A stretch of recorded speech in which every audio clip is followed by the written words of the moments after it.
Hi, everyone. Welcome to another edition of the Petty Podcast. This is your host, Stephen Petty.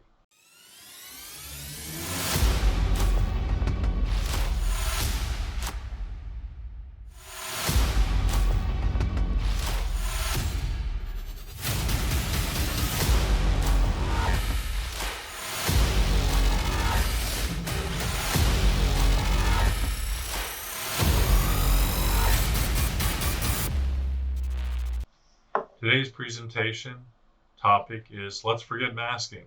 The latest science suggests that masking, including N95s, don't work. No surprise.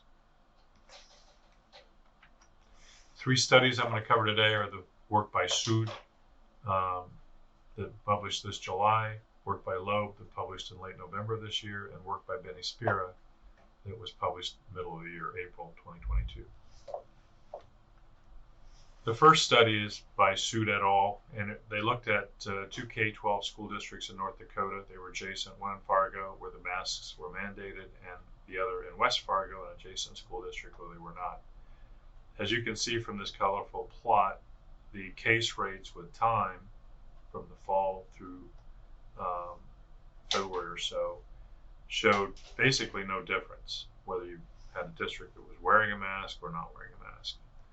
The statistics from that paper, and you can see the link to it at the bottom if you want to look at it yourself, show no statistical difference in COVID disease rates between districts with and without mask mandates.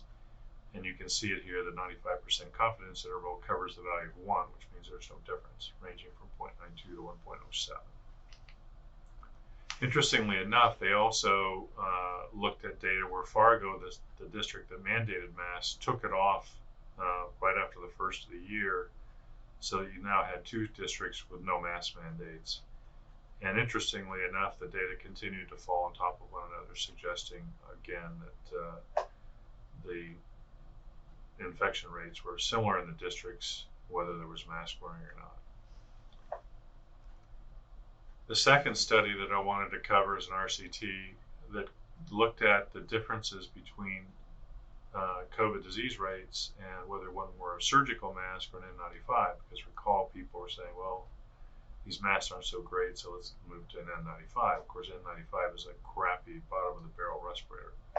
So what did they do? They looked at 29 healthcare facilities in Canada, Israel, Pakistan, and Egypt. The study took place over almost 2 years, from 2020 to 2022.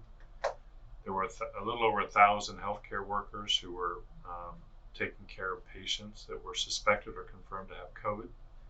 And the intervention was either medical mask or a fitted N95 respirator for 10 weeks. What did they find? Well, interestingly, they basically found, again, that there statistically was no difference between wearing a N95 and a medical mask. And you can see the data there in terms of absolute rates of folks getting COVID. There were around 500 each, and in one case 52 got COVID, in the other case 47. There's some criticism that, well, there isn't a control group, that is, group not wearing masks. But there's a flaw with that argument. Remember, almost all historic RCTs have shown that whether you wear a mask or don't wear a mask, there's no difference statistically in disease rates. So the little equation I put together at the bottom says, well, if surgical masks are equivalent to N95s in terms of statistically getting COVID, and no masks and surgical masks are equivalent, then it makes sense that N95s would be equivalent to no masks.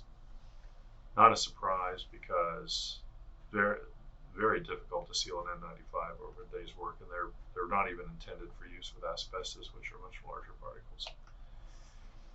Just to for the audience to see that there's data out there, here's a summary of 3 studies back from 2015. They were summarized by Zhao, looking at masking versus infectious disease rates, particularly flu, and there was no statistical difference between folks wearing or not wearing surgical masks.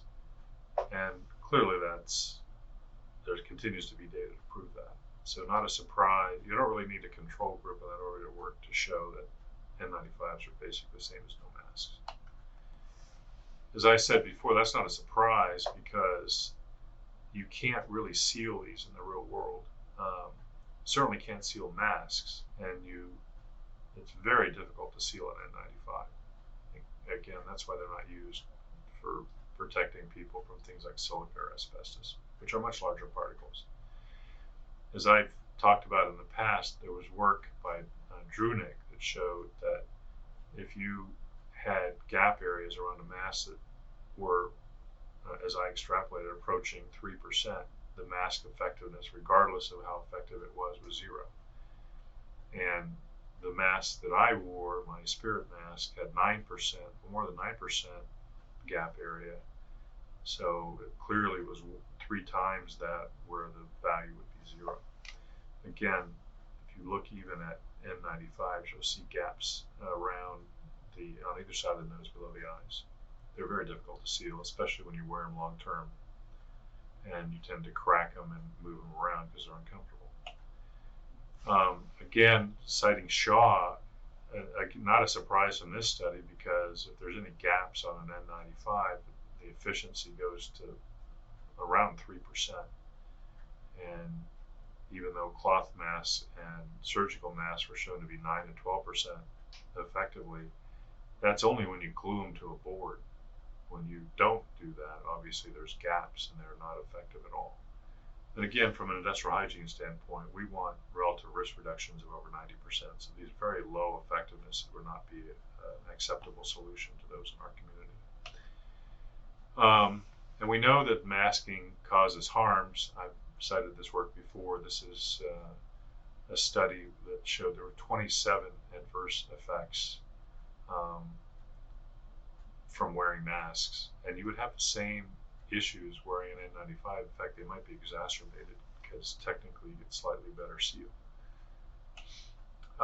Benny Spear also put a paper out where he looked at the morbidity, mortality, and mask usage over a 6-month interval, the winter of 2020 to 2021.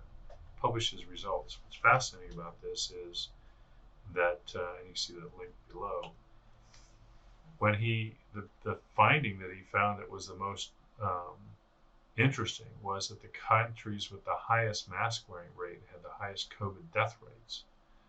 And it suggests that there's harm associated with wearing masks. This isn't a surprise because, for example, we know that contaminants can build up on a mask and then amplify, so that if you and then you rebreathe those. So you basically are building up concentrations of materials you would normally exhaust and then rebreathing them in. So that's clearly not a good thing. And then I wanted to just touch on this Zacharias Foegen, Kansas study that also came out. And it said that they looked at basically the rates of fatalities in counties within Kansas that wore face masks versus those that did not. And their conclusion was that wearing a face mask might impose a greater risk on individuals than would be mitigated by a reduction in the infectious disease rate. In other words, instead of just looking at whether masks are effective or not, they looked at whether or not there are other collateral damage. And from their work, there clearly is. Now, if you go to what I've been talking about all along, is we have real solutions. They're not masks, they're not N95s, they're engineering solutions. And those should be increased ventilation, filtration, and then destruction technologies like the bipolar ionization technologies, which have been proven pretty much to work for infectious disease-sized particles. Appreciate you watching again. If you have any questions, you can write me at that email address, and we look forward to chatting with you again soon. Have a great day.